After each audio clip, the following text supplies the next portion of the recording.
வணக்கம். கரூரில் நடந்த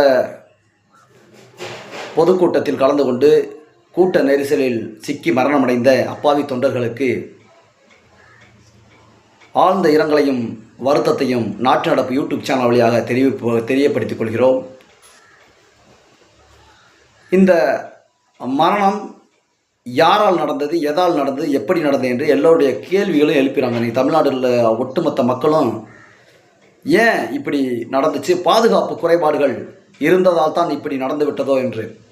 ஒரு இடத்தை தேர்வு செய்து கொடுக்க வேண்டியது காவல்துறையுடைய தலைமை. அந்த மாவட்டத்து கரூர் மாவட்ட எஸ்பி இருக்காருன்னா அவர்தே எந்த இடத்தில் அவங்க கூட்டம் நடத்துகிறாங்க, இதற்கு முன்னாடி அங்கே கூட்டம் நடத்தப்பட்டிருக்கிறதா, அங்கே எவ்வளவு ஜனத்தொகை வந்திருக்காங்க, அங்கே கூட்டம் நடத்துவது சரியா தவறா என்று உளவுத்துறையும் மாவட்ட கண்காணிப்பாளரும் காவல்துறையும் தான் பொறுப்பு. இங்கு இந்த மரணத்தை தவிர்த்திருக்கலாம் என்றால் அவர்களுக்கு சரியான அறிவுரை வழங்கி வேறு நல்ல இடத்திலே கூட்டம் நடத்த அனுமதித்திருந்தால் இன்றைக்கு இந்த மரணங்களையும் தடுத்திருக்கலாம். இத்தனை பேர் இறந்திருக்கிறார்கள், 41 பேருக்கு மேலே இறந்திருக்காங்கன்னா ஓடி வருகின்ற முதலமைச்சர் நாட்டிலே என்ன நடந்து கொண்டிருக்கிறது என்பதை அவர் முழுவதுமாக தெரிந்து கொள்ளாதவராக இருக்கார். பணம் கொடுத்தே எல்லா மரணங்களையும் சரி கட்டிவிடலாம், ஈடுகட்டிவிடலாம் என்பது ஒரு தவறான முன்னுதாரணம் என்பதை தமிழ்நாடு முதலமைச்சர் தெரிந்து கொள்ள வேண்டும். நீங்கள் கொடுத்த அனுமதி ஒரு விரிவான இடத்தில் கொடுத்திருந்தால் இந்த மரணம் தடுக்கப்பட்டிருக்கும் என்று எல்லோராலும் இன்று சொல்லப்படுகிறது. மனிதர்களுடைய மரணத்தை வைத்து அரசியல் நடத்துவது, அரசியல் பிழைப்பு நடத்துவது என்பது வெட்கக்கேடான விஷயங்களில் ஒன்று. அப்படி இன்றைக்கு திமுக, குறிப்பாக செந்தில் பாலாஜியுடைய நடவடிக்கை, அங்கு வந்த இன்னும் அன்பின் மகேஷுடைய நடவடிக்கை எல்லாம் பார்த்தால் ஏதோ இவர்களுக்கு இந்த விஷயம் நடக்கும் என்று முன்கூட்டியே தெரிந்து வைத்ததைப் போல அந்த இடத்திற்கு உடனடியாக ஆஜராகி அட்டன் செய்து அங்கிருந்து முதலமைச்சருக்கு தகவல் கொடுத்து ப்ரிப்பேர் பிளானில் இருந்ததை கூட இவ்வளவு சீக்கிரமாக ஒரு அசம்பாவிதத்திற்கு வந்திருக்க முடியாது. வந்த வரைக்கும் நன்றினே, அதில் ஒன்றும் மாற்றம் இல்லை. அதே நேரத்தில் ஒரு மரணத்திற்கு இழப்பு பணம் என்று முடிவு கட்டுவது மிகப்பெரிய தவறானது. மகாமகம்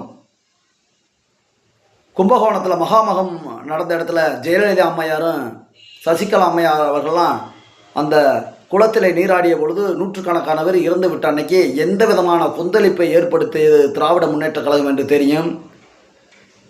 அந்த நிகழ்ச்சிகள்லாம் இன்னும் மறக்கவில்லை.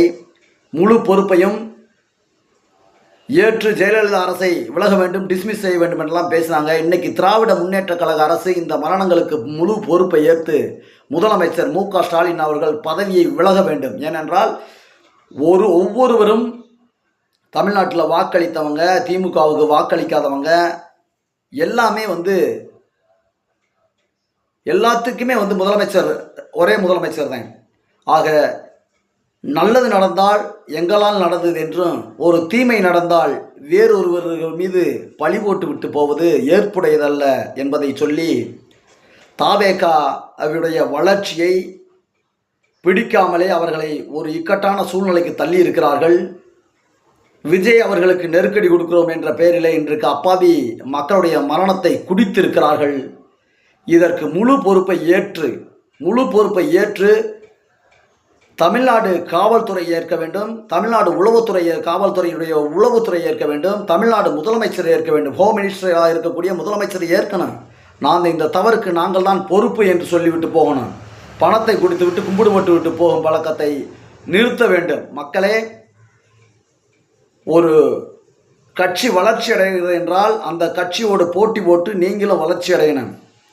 அதை தடுத்து நிறுத்துவதற்கு மக்களின் உயிரை விலை பேசாதே என்பதை இந்த இடத்திலே அழுத்த நிறுத்தமாக சொல்லி, அங்கு மரணம் அடைந்த பச்சை குழந்தைகளுக்கு எதை சொல்லி ஆறுதல் சொல்லுவது, அங்கு மரணமடைந்த இளைஞர்களுக்கு எதை சொல்லி ஆறுதல் சொல்லுவது, அங்கு மரணமடைந்த மகளிர்களுக்கு, தாய் குலங்களுக்கு என்ன சொல்லி ஆறுதல் சொல்லுவது?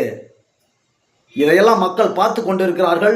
வரவிருக்கின்ற தேர்தலில் சரியான பாடம் கற்பித்து கொடுப்பார்கள். சுயநலவாதிகளை, அரசியல்வாதிகளை ஒழித்து கட்ட வேண்டியது ஜனநாயகத்தின் கடமை என்பதை மக்கள் புரிந்து கொள்ள வேண்டும். வணக்கம்.